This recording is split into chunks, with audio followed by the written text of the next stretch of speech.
Phone's incredibly very A-way. That means distractions going away. Distractions going away. No distract. You're not a distraction, Liv. Not that many people. You offended her. Why does she get special privileges? Liv might just be my favorite. More Really? favorite than me? No, not possible. I updated Infinite Campus. You should be able to go onto Infinite Campus today and look, especially you seniors. This is your last week. Fix it. Fix what is, in my opinion, a really easy class. And yet, some of you are, amazingly, not doing all that well. I don't understand. Fix it. Come on. You can take the test as often as you want. It tells you if you got the right or wrong answer. Come on. Do it. Don't do it just to make him more angry. Did you try and trip me? Move. Okay. Any questions before we?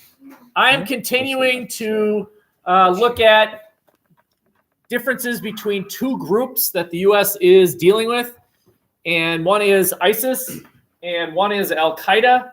And as a point of reminder, I'll remind you that Al Qaeda originated in Afghanistan as a threat to Soviet intervention, and Al Qaeda actually had sort of preferential links with the United States. And the ISIS was created in Afghanistan as a result of the American invasion of Iraq in 2003. So they both were organizations that dealt with a foreign power. For Al Qaeda, it was the Soviets. For ISIS, it was the U.S. And they were both created because of a vacuum. The Soviets left Afghanistan, allowing for the festering of Al Qaeda. The Americans left Iraq, allowing for the festering of ISIS. Yes, it's funny, but it's not funny anymore. So can you fix it? Yes. Okay. So just a brief comparison of the two. It's just sort of interesting. It's stylistic. How many of you are Catholic, if you don't mind my asking?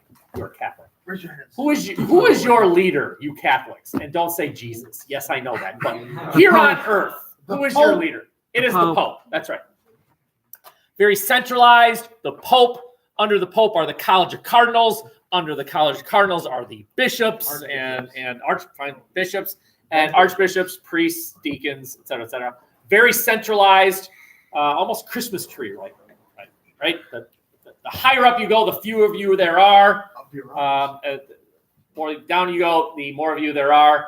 And that is very much like ISIS. ISIS is a very top-down organization. There's one leader, and then there's a council, and there are foot soldiers. It's very organized. It's one organization. Al Qaeda is more like you Protestants. Are any of you Lutheran or Anglican or any Christian but not Catholic? Who's your leader? And if you're thinking, gee, I don't know, or, well, it's the minister at our local church. Exactly. The Lutheran Church has no centralized leader. There's no Pope of the Lutheran Church. It is decentralized, intentionally so. And that is much like Al Qaeda, loosely affiliated cells, that they act independently of each other. They almost engage in terrorist acts, and then they notify the central branch, hey, we did that. The central branch of Al Qaeda is almost simply the newspaper. It's the media outlet that reports to the world, hey, that attack in Spain, that was us. But it's very possible that the central headquarters did not know it occurred before it actually occurs, whereas with ISIS, it definitely did know that.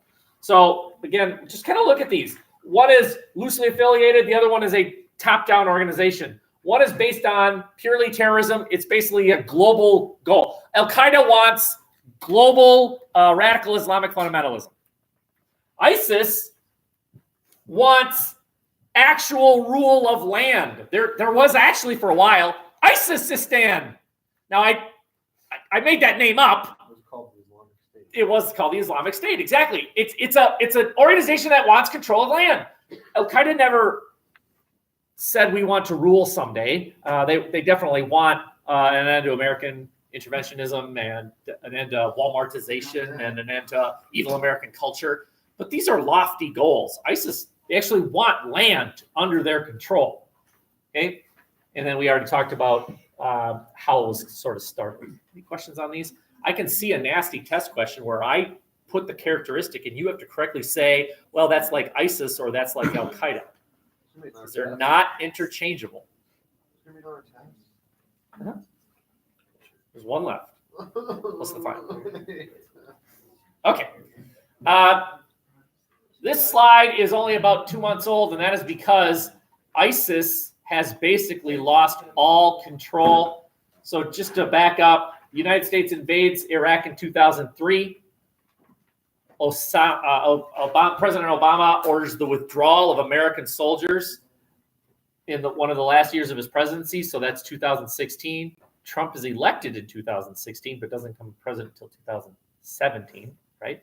You're elected in even years, but you become president in odd years, right? That allows for this thing called ISIS to be created, right? There's no American military presence to prevent it from happening. And former members of the Iraqi army formed this thing called ISIS. And you are looking at the area under ISIS control in 2015. You can see how it spills over into neighboring Syria and Iraq. Not too much land under its control. And ISIS fought the Iraqi military, the Syrian military, and a limited American military. And in March of this year, so only about, let's see, May, April, only about 3 months ago. Did I do that right? No. Only about 2 months ago. In essence, ISIS lost all direct control of land. Now, that doesn't mean there's no more ISIS, but if we look back at this, ISIS wants control of land. Well, they don't have it right now, but there's still a thing, right? Just because the KKK no longer controls land, that doesn't mean it's the end of the KKK. There's still a thing. It's just they don't have direct control of land right now. They might win it back, but as of right now, there is no ISIS-istan. It's been wiped off the map because of cooperation between the Iraqi military and to a certain extent the Syrian military and the United States has eliminated all ISIS-controlled lands. Any questions here? I got one slide left here. So let's just start venturing off into other parts. I believe this slide represents the potential of direct conflict between the United States and China within the next couple years, maybe. Okay. Area of dispute is this chunk of land right here. Well, it's not land, it's water. Okay. So just as a reminder, during the Cold War, China was sort of inwardly focused. It wasn't really China that we were too concerned with. It was the Soviet Union. Now, China did influence the Korean War to a certain extent, the Vietnam War to a certain extent. Meanwhile, Vietnam was fighting its own war, the Vietnam War, of course. This is just a reminder of what was going on during the Cold War. The Korean War, we were rebuilding Japan's economy. What's going on now? Right now, what's going on? Okay. Well, one, there seems to be an arms race. China is militarizing. China is now, right now, the #2 military on Earth.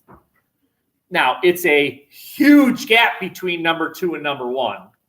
Right? We're #1. And there's a large gap.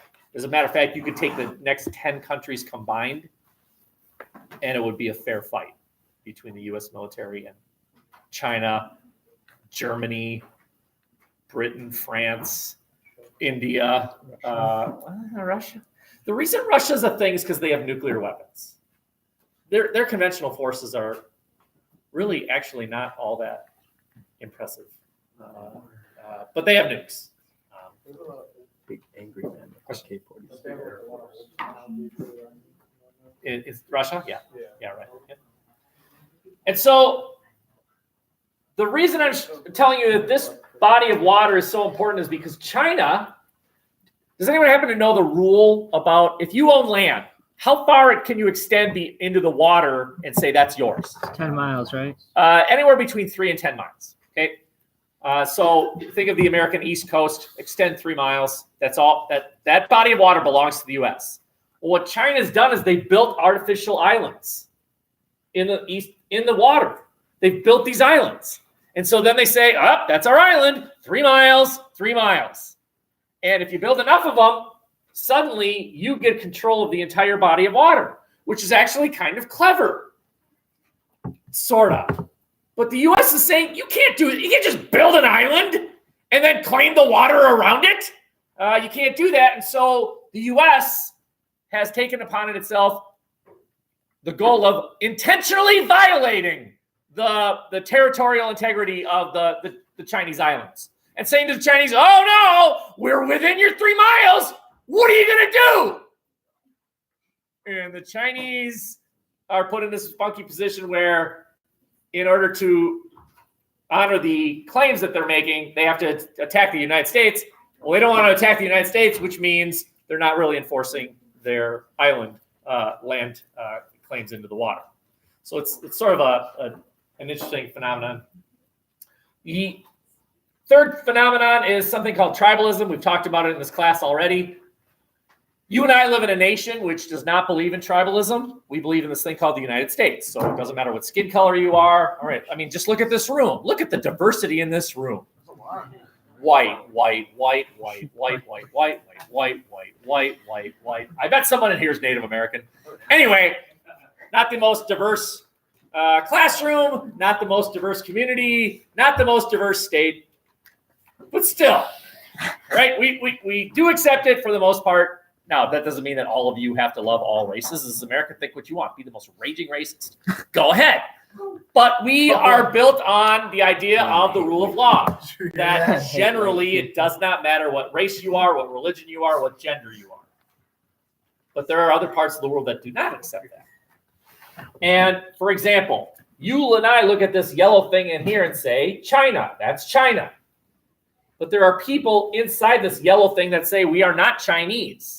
We are Tibetan, which is this region over here. The people that live over here do not consider themselves to be Chinese, don't want to be Chinese, want to be on their own. But the Chinese say, no, that word. Weird. Okay. In Myanmar, which is right there, you've got another ethnic minority that doesn't want to be part of Myanmar. And the pickle, the dilemma for the U.S. is this. We support a group's right to rule themselves,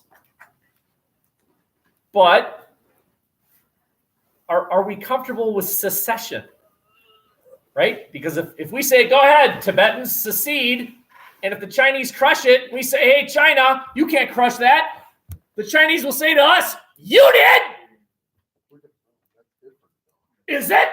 Yeah. The same ethnic group fighting for slavery. Well, Fighting for the right to I would argue that they see it the same way. Now, you could argue, well, it's different. It's not based on race and all that stuff. Fine. I'm just pointing out to you that we do seem to be in a pickle where we look like hypocrites when there's any sort of attempt to crush an attempt at secession, and the U.S. voices its support for the minority group attempting to win independence. We look like hypocrites because of our own history. Okay. There. Any questions? We do have another specific goal in mind, and in order to achieve that, I need you to be back into your one of 3 groups. Hooray for Trump. I think you were over there. Hooray for Trump was over there. Boo hiss for Trump was over there, and then our judges were in the middle, going with what we got here. Okay, so we're gonna have to recalculate the groups. But will you get back where you were Thursday of last week? I wanted to watch Will and Kaylee a bit, but she's at track. No, class is an hour. That's nice. Get into it, Will. You're the one I'm counting on. It's relevant. You keep hitting me on the side that never wins. Will, with you involved, we all win.